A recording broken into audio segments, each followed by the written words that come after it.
의 모습과 같다고 볼 수가 있습니다.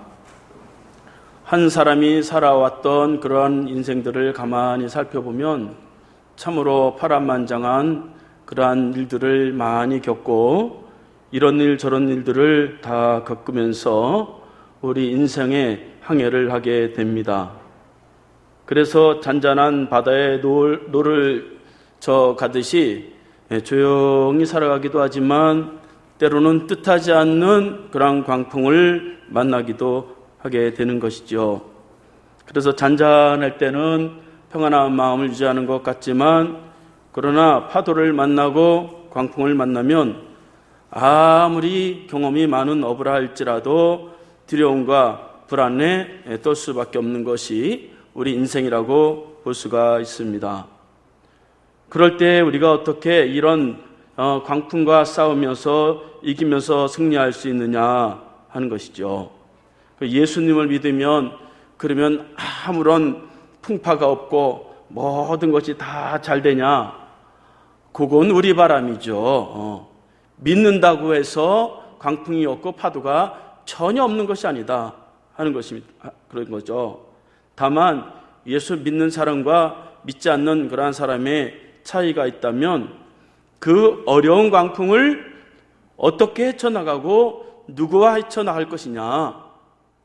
그래서 그 광풍을 통해서 답을 찾고 노하우를 찾아서 많은 재산을 갖고 있는 것보다도 그러한 노하우를 가지고 하나님 앞에 우리 인생을 축복의 인생으로 세워갈 수 있게 되는 것이다 하는 것이죠.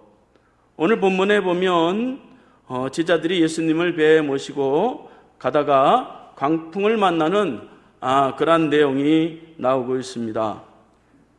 제자들이 비록 당황하기는 했지만 그럼에도 그 광풍을 통해서 하나님이 주시는 큰 은혜를 체험하는 것을 보면서 저와 여러분들도 이러한 인생의 파도를 만났을 때에 답을 찾고 그 답을 가지고 다른 사람에게 제시해 주면서 그러한 노하우를 갖고 하나님 앞에 큰 축복의 삶을 살 수 있기를 바라겠습니다. 첫째로 누구나 다 광풍은 만난다. 이걸 인정하고 살아야 된다 하는 것입니다. 35절부터 37절 말씀에 보면 그날 저물 때에 제자에게 이르시되 우리가 저편으로 건너가자 하시니 그들이 무리를 떠나 예수를 배에 계신 그대로 모시고 가매 다른 배들도 함께 가더니 큰 광풍이 일어나며 물결이 배에 부딪혀 들어와 배에 가득하게 되었더라. 그렇게 말씀하고 있습니다. 제자들은 예수님을 모시고 갈릴리 호수 건너편 거라사 지방이라고 하는 곳으로 그렇게 이동하게 되었습니다. 갈릴리 호수라고 하지만 또 갈릴리 바다라고도 하죠. 그만큼 넓은 바다입니다. 갈릴리 호수는 길이가 21km, 폭이 12km 되는 큰 그런 호수라서 바다라고도 부르는 것을 볼 수가 있어요. 그런데 이 갈릴리 바다는 때가 아니게 예상치 못하게 큰 광풍이 불어오게 되는데 많은 산들에 둘러싸여 있기 때문에 그 골짜기로 타고 들어오는 그 바람이 엄청나게 세고 또 이 바다보다 206m나 더 높은 지역에 있는 호수이기 때문에 그 높은 산에서부터 또 아래에 있는 바다의 그 기온 차이로 인해서 사나운 광풍이 종종 예상치 못하게 분다고 합니다. 그래서 그 바람이 한번 불어버리면 그 누구도 그것을 감당할 수 없다고 하는 것이죠. 그런데 오늘 예수님이 그걸 다 아실 텐데 우리가 저 건너편으로 가자 그렇게 말씀하셨단 말이죠. 그러니까 주님과 함께 갔는데도 광풍을 만났다는 것입니다. 그러니까 예수 믿어도 광풍을 피할 수가 없는 것입니다. 그러니까 언제 광풍을 만났느냐? 마태, 누가는 이 일들을 그렇게 별로 그렇게 기록을 자세하게 하고 있지 않는데 의사였던 이 마가는 의도적으로 광풍을 만난 때를 기록하고 있는데 그날 저물 때 그렇게 기록하고 있어요. 그래서 그 전에 성경을 보면 예수님이 많은 사람들에게 4개의 기적을 베풀고 또 5개의 비유를 통해서 하나님의 나라가 어떤 것이다 하는 것을 다 말해준 이후에도 광풍을 만났다 하는 것입니다. 그래서 많은 군중을 벗어나서 이제 건너편으로 가자 그렇게 말씀을 했다고 하는 것이죠. 출발할 때는 조용히 잠잠하게 출발을 했는데 바다 중간쯤 가가지고 큰 광풍을 만나게 된 것입니다. 광풍을 불 줄 알았으면 누가 그 바다를 건너가겠어요. 그들이 말이죠, 그 제자들 7명이 다 어부이고 거기서 자랐고 거기서 바다에 대해서는 너무너무 잘 아는 그런 전문가들이었어요. 그럼에도 불구하고 그들은 광풍을 만날 수밖에 없었다 하는 것입니다. 예수님과 하물며 동행했음에도 그 광풍을 만날 수밖에 없었다 하는 것입니다. 그래서 이렇게 우리가 인생을 살아가는 데 있어서 예수 믿으면 뭐든지 잘 된다, 안 풀리던 것도 그냥 막 풀린다, 그런 식으로 우리가 예수를 믿게 되면 우리가 절망할 수밖에 없게 되는 것입니다. 우리는 예수를 믿어도 광풍과 같은 그러한 삶이 온다 할지라도 우리가 예수 그리스도를 통해서 그때 무언가 세상에서 얻지 못하는 놀라운 능력을 체험할 수 있는 기회로 우리가 삼을 수 있다 하는 것입니다. 왜 예수님이 하필이면 왜 광풍을 만나게 하셨을까요? 그냥 조용히 건너가게 하시지. 그것은 예수님이 그들에게 고통을 주기 위함이 아니라 그 광풍을 통해서 예수를 다시 체험하고 확인하고 점검하면서 그들의 체질이 믿음의 체질로 변화되도록 그렇게 변화시키기 위함이다 하는 것입니다. 그래서 우리는 하나님이 우리에게 모든 형통한 삶을 주신 것뿐 아니라 우리에게 고통과 어려움도 주신다, 요걸 인정하고 살아가면 말이죠, 삶이 너무 그렇게 고통스럽지 않은 것입니다. 전도서 7장 14절 말씀해 보니까 형통한 날에는 기뻐하고 공고한 날에는 생각하라 그렇게 말씀하고 있어요. 두 가지의 일을 하나님이 다 주셨다 하는 것입니다. 그래서 이들이 예수와 함께 들어가도 광풍을 만났고 배에 물이 들어와서 파도로 침으로 인해서 많은 그런 물이 들어와서 그들이 이제 물을 막 퍼내면서 살으려고 막 발버둥 그렇게 치는 것을 볼 수가 있어요. 그런데 그들이 말이죠, 그렇게 물을 퍼낸다고 해서 그러한 광풍을 만난 거기서 살아날 수가 있겠느냐 하는 것이죠. 그들이 전문가입니다. 전문가가 한두 명이 아니라 7명의 전문가가 그 자리에 있고, 배라고 하면은 진짜 완전히 갖고 노는 그런 사람들인데도 불구하고 거기서 그들이 그것을 피하지 못했다 하는 것입니다. 그러니까 우리 인생이라고 하는 것이 말이죠, 나만 믿고 살아가는 것만큼 어리석은 것이 없는 것이에요. 때로는 타인도 의지할 수 있고 때로는 하나님 앞에 부르셔서 하나님의 도움을 구하면서 우리의 인생은 멋지게 살아가게 되는 것입니다. 어떤 의사가 말이죠, 남은 암 진단을 잘해주고 남은 잘 수술을 해주면서 자기가 암 말기인데도 그것도 모르고 말이죠, 그러다가 죽을 때가 다 돼가지고 그 말기 때 그 암을 발견했다는 거예요. 그러니까 우리 인생은 말이죠, 그렇게 자기만 믿고 살아가는 것은 그렇게 어리석은 일이다 하는 것입니다. 그래서 때로는 내 힘으로 안 되는구나 하면서 주님을 찾게 되는 그러한 때에 비로소 하나님 우리에게 큰 은혜를 주시고 축복을 주신다 하는 것입니다. 38절 말씀해 보면 예수께서 그물에서 베개를 베고 주무시더니 제자들이 깨우며 이르되 선생님이여 우리가 죽게 된 것을 돌보지 아니하시나이까 그렇게 말씀합니다.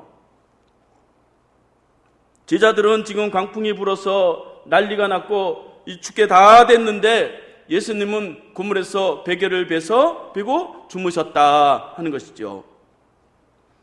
배의 앞쪽은 이물이라고 하고 배의 뒤쪽은 고물이라고 하는데 그 사이에 이제 고기를 잡아서 저장을 하죠. 그런데 그 고물은 주로 선원들이 잠을 자는 그러한 장소입니다. 그런데 주님은 그러한 풍랑 속에서도 편안하게 베개를 베고 그렇게 주무셨다 하는 것입니다. 의사인 이 마가는 엘리트고 똑똑했으니까 이 글을 쓸 때에 그 예수님이 누구인가를 자꾸 암시를 해주는 거예요. 그렇게 하면서. 그래서 의도적으로 예수님은 하나님이시다, 하늘과 바다와 땅을 창조하신 하나님이시다. 요거를 암묵적으로 자꾸 가르치는 것이라고 볼 수가 있습니다. 하나님이 이 세상을 만드시고 하늘과 땅과 바다를 만드셨기에 예수님은 광풍과 전혀 없이 그렇게 이제 주무실 수밖에 없었다 하는 것입니다. 그런데 제자들이 말이죠, 그 예수님을 따라다니면서 얼마나 많은 기적을 보았고 얼마나 많은 그러한 능력을 다 체험하고 신비로운 것을 체험했어요. 그런데 실생활은 달랐다 하는 것이에요. 삶의 현장은 달랐다 하는 것입니다. 그러니까 아는 것은 다 알고 보는 것은 다 봤다 이거예요. 그런데 자기에게 닥친 그 일 앞에서는 하나님이 옆에서 주무시고 계시는데도 허둥대면서 그 주님 앞에 도움을 구하지 않았다 하는 것입니다. 그래서 오늘 말씀해 보면 예수님을 향하여 부르기를 선생이여 그렇게 부르고 있어요. 하나님의 아들 예수님을 주님이라고 부르지 않고 선생님이요 그렇게 부르는 거예요. 그러니까 선생님은 뭐예요? 좋은 말씀하시고 좋은 길로 인도하시고 우리를 인격적으로 착하게 살도록 그 정도 수준으로 생각했다는 거예요. 그러나 여러분, 주님은 천지를 창조하시고 바다와 하늘과 땅을 다스리시는 그러한 하나님이시다 하는 것이에요. 믿음의 주요 온전케 하시는 그 예수를 바라볼 때에 우리는 능력 있는 그러한 삶을 살아갈 수가 있다 하는 것입니다. 우리의 생사화복이 그 하나님께 달려있는 거예요. 우리 인생은 잘 살아가는 것 같아도 실패가 바로 눈앞에 있고 죽음이 다 눈앞에 있는 그런 연약한 존재일 수밖에 없다 하는 것입니다. 그래서 제자들과 같이 물을 퍼내는 그러한 행위는 중단하고 예수를 불러야 된다 하는 것이에요. 예수를 먼저 찾아야 된다 하는 것이에요. 여러분, 물 퍼낸다고 살 수 있습니까? 그러니까 평소에 예수님을 따라다닐 때는 표시가 하나도 나지 않아요. 잘 믿는 것 같습니다. 예수님 말씀을 잘 듣는 것 같아요. 그러나 그들이 그 현장에서 그렇게 자기 자신을 다 바닥을 드러내는 거예요. 그게 인간의 실체인 겁니다. 누구나 다 그런 상황을 닥치면 다 그렇게 드러나는 거예요. 그런데 그들은 죽음이 임박했을 때에 주님을 불러서 깨우는 것을 볼 수가 있습니다. 그래서 오늘 말씀해 보면 주님을 깨워 일어나게 하셨다 그렇게 말씀하고 있는 것을 볼 수가 있어요. 그러니까 먼저 해야 될 것은 주님을 깨워야 된다 하는 것이에요. 결코 인생의 그러한 모든 사건과 어려움들이 결코 우연히 다가오는 것이 아니에요. 그 사건을 통해서 나를 강하게 하시고 또 하나님의 역사를 체험하도록 그렇게 만드시기 때문에 주님을 깨워야 된다 하는 것이에요. 이렇게 힘들면 주님이 알아서 일어나서 우리를 도와주시겠지. 우리는 그렇게 기대하잖아요. 아이고, 나는 기도도 못하는데, 아이고, 나는 바빠서 그런데 주님이 알아서 도와주시겠지. 물론 알아서 도와주실 때도 있어요. 그런데 주님은 깨울 때까지 기다리고 있었다는 거예요. 그러니까 우리가 부르짖어 하나님을 깨워야 된다는 것이에요. 주님은 우리가 깨워서 나를 도와주세요. 부르짖어서 깨워서 나를 도와주세요. 그걸 원하시는 것이지 주님이 알아서 도와주세요. 나는 가만히 있을 테니까 나 죽어갑니다. 일어나서 도와주세요. 그런 식으로 신앙생활한 말이죠. 평생을 하나님의 역사를 체험하지 못하는 거예요. 지금 죽을 때가 다 됐는데 하나님 앞에 하나님 깨워야 되지 않겠어요? 물에 빠져 죽어가는데 지금 하나님을 깨워야 되지 않겠습니까? 그래야 살지 않겠어요? 그래서 다행히도 제자들은 자신의 위기를 빨리 알아차렸단 말이죠. 위기의 가정, 물질의 위기, 질병의 위기, 여러분 사업의 위기가 있습니까? 그럼 빨리 깨우란 말이죠. 내가 물 퍼내듯이 말이죠. 이것저것 다 해보고 말이죠.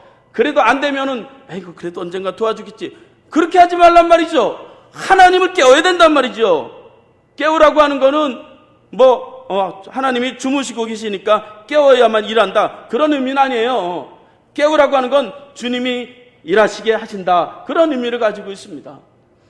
그러니까 하나님 앞에 엎드려서 기도하고 하나님께 부르짖으면 우리가 기도로 승리해야 인생이 승리하는 거예요. 기도로 승리해야 사업이 승리가 되는 거예요.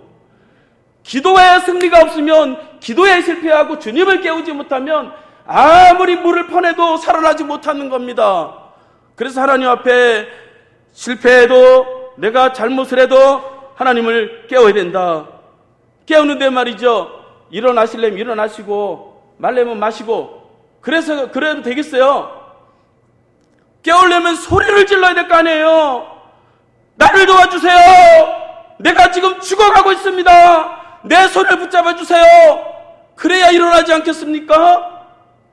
그러니까 하나님 앞에 우리가 급한 일, 해결할 수 없는 일, 위급한 일을 가지고 죽음에 임박한 것처럼, 내가 지금 사업에 망하는 자처럼 하나님 앞에 부르짖으면 하나님의 역사가 거기서 시작이 된다 하는 것이에요. 하나님 우리 대용품이 아닙니다. 보조품이 아니에요. 하나님 우리의 인생의 생사와 복을 주관하십니다. 그래서 하나님 앞에 전적으로 매달려 깨우면 우리의 삶은 실패가 있을 수 없어요. 반드시 구원하십니다. 그래서 셋째로 주님을 깨웠더니 주님이 광풍을 꾸짖어 잠잠해졌더라, 그렇게 말씀하고 있어요. 39절 말씀해 보니까 예수께서 깨어 바람을 꾸짖으시며 바다더러 이르시되 잠잠하라 고요하라 하시니 바람이 그치고 아주 잔잔하여지더라, 그렇게 기록하고 있습니다. 예수님은 제자들을 꾸짖지 않았어요. 저 같으면 말이죠, 야 이 못난 놈들아, 니네가 나를 하나님이라고 그랬다며, 그러면서 말이죠 제자들을 꾸짖을 텐데, 주님은 제자들을 꾸짖지 않고 그 못 알아듣는 그런 파도를 향해서 꾸짖는 거죠. 그래서 바람과 물결을 꾸짖었더니 그 바람과 물결이 주님의 말씀을 듣고 잔잔해졌다 하는 것이에요. 그러니까 우리가 자꾸 오해하면 안 된단 말이죠. 내가 잘못하면 아이고 하나님이 나를 꾸짖고 아이고 나한테 벌 주는 거 아니야? 부정적 하나님을 믿지 말란 말이죠. 하나님은 자기 백성을 향해서 한없이 자비로우시고 사랑이 넘치신 분이세요. 그래서 자기 아들 예수 그리스도를 이 땅에 보내주시고 십자가에 죽이면서까지 우리를 구원하신 그러한 하나님이십니다. 그래서 우리가 꾸짖지 아니하시는 그 하나님이다, 하나님은 나를 사랑하시고 나에게 자비로우신 분이시다, 요걸 믿어야 주님을 부를 수가 있어요. 잘못한 거 생각하면 자꾸 눈치 본단 말이죠. 벌 받으면 어떡하나 말이죠. 그런단 말이죠. 야고보서 1장 5절 말씀해 보니까 너희 중에 누구든지 지혜가 부족하거든 모든 사람에게 후히 주시고 꾸짖지 아니하는 하나님께 구하라, 그리하면 주시리라, 그렇게 말씀하고 있습니다. 하나님은 우리를 꾸짖지 아니하신단 말이죠. 하나님 우리에게 무엇이든지 주고 싶어 하신단 말이죠. 넘치도록 주고 싶어 하신단 말이죠. 그래서 내가 실패했어도 잘못했어도 또 빗나갔어도 하나님 앞에 부르짖어서 구하면 하나님 우리에게 큰 은혜를 주십니다. 큰 평안을 우리에게 주십니다. 그러면 우리의 삶이 두려움 없이 살아가게 되는 것이에요. 그래서 40절 말씀해 보니까 이에 제자들에게 이르시되 어찌하여 이렇게 무서워하느냐, 너희가 어찌 믿음이 없느냐, 그렇게 말씀하고 있습니다. 예수님은 이 사건을 통해서 주고자 하는 것이 두 가지가 있었는데, 한 가지는 두려움 없이 살아가야 된다, 그것을 가르쳐 주시기 위함이에요. 배에 예수님이 함께 있는데 왜 두려워하느냐, 왜 무서워하느냐, 그렇게 말씀하고 있습니다. 저도 이제 57년 살아보니까 어차피 인생 살아가는 거 말이죠, 막 조마조마하면서 그렇게 살 필요가 없더라고요. 두려움 없이, 목적이 분명하고 내가 선한 일을 한다면 두려움 없이 자기 일을 할 필요가 있어요. 우리 자녀들도 말이죠, 괜히 눈치 보게 말이죠, 그렇게 양육해서는 안 돼요. 자기가 하고자 하는 일이 있으면 실패하더라도 두려움 없이 밀고 나가도록 그렇게 양육을 해야 돼요. 죽이 되든 밥이 되든 말이죠. 그래서 예수님은 자기 백성을 향해서 두려워하지 말라, 그렇게 말씀하는 것을 볼 수가 있습니다. 마태복음 10장 28절 말씀해 보니까 몸은 죽여도 영혼은 능히 죽이지 못하는 자들을 두려워하지 말고 오직 몸과 영혼을 능히 지우게 멸할 수 있는 이를 두려워하라, 그렇게 말씀하고 있습니다. 사람 무서워할 거 하나도 없어요. 세상 무서워하지 마세요. 우리 인생 한번 멋지게 한번 살아보는 거 아니겠습니까? 하나님은 우리 인생을 그렇게 끝내지 않아요. 우리는 하나님의 사명이 있고 하나님의 선한 일을 하면 죽이지 않아요. 병 걸렸다고 죽지 않아요. 금방 죽을 사람처럼 그러지 마세요. 하나님 우리에게 두려운 마음을 주지 않아요. 디모데후서 1장 7절 말씀해 보니까 하나님 우리에게 주신 것은 두려워하는 마음이 아니요 오직 능력과 사랑과 절제의 마음이니, 그렇게 말씀하고 있습니다. 두려움 없이 하나님의 자녀로서 세상에서 그렇게 다스리고 정복하면서 살아갈 수 있기를 바랍니다. 두 번째로 믿음으로 살아가기를 원하세요. 그래서 어찌 믿음이 없느냐, 그렇게 말씀하고 있습니다. 여러분 자신의 인생을 살아가는데 말이죠, 또 자녀가 살아가는 데 있어서 말이죠, 믿음이 깨졌어요. 부부간에 믿음이 깨졌어요. 그 삶이 얼마나 고통스럽겠습니까? 믿고 살아가야 된다는 말이죠. 확신하고 살아가야 된다는 말이죠. 예수를 믿어도 말이죠, 믿고 확신하고 살아가야 된다. 믿음이 부족한 건 뭐예요? 자꾸 자기 처지만 생각하니까, 자기 환경만 생각하니까, 바다와 물결을 보면 흔들리는 거예요. 인생은 예수를 바라봐야 되는 거예요. 예수를 바라봐야 돼요. 자꾸 바다와 물결 바라봐야 뭐 죽는 일밖에 더 생기겠어요. 무엇을 바라보고 살아가느냐? 믿음의 주요 온전케 하시는 예수를 믿고 예수를 바라보고 살아가시기 바랍니다. 두려움 없이 살아가시기를 바랍니다. 그러면 이 세상에서 멋지게 승리할 수 있습니다. 마지막으로 그런 모든 광풍을 통해서 제자들은 현장에서 하나님이 누구인지 체험하게 됐어요. 41절 말씀해 보니까 그들이 심히 두려워하여 서로 말하되 그가 누구기에 바람과 바다도 순종하는가, 그렇게 말씀하고 있습니다. 제자들은 비록 육신은 광풍을 만나서 힘들었지만 한 가지 질문을 스스로에게 던졌어요. 무슨 질문이에요? 그가 누구기에 바람과 물결이 순종하느냐, 그런 질문을 스스로 던진 것입니다. 그러니까 믿음은 현장 중심이어야 되고 현장에서 끊임없이 자기 스스로에게 질문할 수 있어야 돼요. 무조건 믿어. 그게 맹신이라는 거예요. 그게 교주가 되는 거예요. 스스로 질문을 하는 것입니다. 하나님 앞에 내가 믿는 하나님, 과연 하나님은 무엇이길래 왜 나를 이렇게 고통스럽게 합니까? 질문해야 된단 말이죠. 저는 말이죠, 청년 때부터 아주 성질이 못 돼가지고 그렇게 사람들이 그냥 믿어지지도 않는데도 그냥 교회 나오는 거 보면 너무너무 내가 답답했어요. 그래가지고 말이죠, 하나님 앞에 막 미친놈처럼 막 그렇게 막 그러니까 사람들이 아이고 쟤는 말이지 청년이 왜 저렇게 광적으로 말이죠 미친 사람처럼 믿냐. 여러분들은 그게 용납이 됩니까? 내가 하나님을 믿는데 하나님 은혜가 하나도 없어. 그런데 와서 헌금을 해. 와서 매주 10년 동안 교회를 다녀. 그게 용납이 됩니까? 하나님 앞에 부르짖어서 이거를 해결을 봐야 될 거 아니에요. 그렇게 제자들이 스스로 질문하면서 그가 누구이냐 거기에 대해서 질문했을 때 그들은 거기서 답을 찾게 되는 것이에요. 예수님은 바로 나를 구원하실 하나님이시구나, 그거를 발견하게 된 것입니다. 교회는 말이죠, 그러니까 침묵하는 데도 아니고 사람 만나서 뭐 웃고 떠들고 그런 것이 아니라 하나님을 만나서 내가 믿는 그 믿음의 대상을 체험하고 몸이 하나님의 사람으로 체질이 변화돼야 돼요. 이 체질이 변화되지 않으면 아무리 뭐 내가 잘 믿어봐야 되겠다, 내가 착하게 살아봐야 되겠다, 그거 소용없습니다. 사람은 체질이 바뀌어야 돼요. 체질이. 경건의 모양은 있으나 경건의 능력을 부인하는 자에게서 떠나가라, 그렇게 말씀하고 있잖아요. 능력이 없어서 못 이기잖아요, 세상을. 그러니까 경건의 모양이 중요한 것이 아니라 하나님 앞에 그 능력을 체험하도록 우리가 이 제자들과 같이 주님을 깨우고 스스로 한없이 질문해야 된단 말이죠.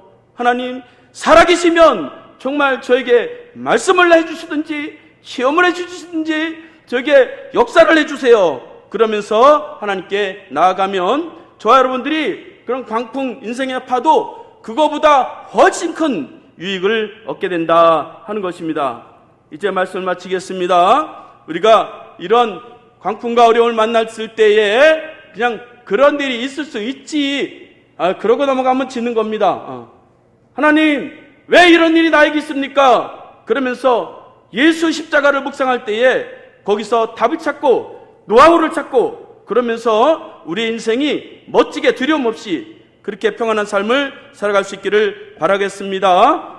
우리 다 함께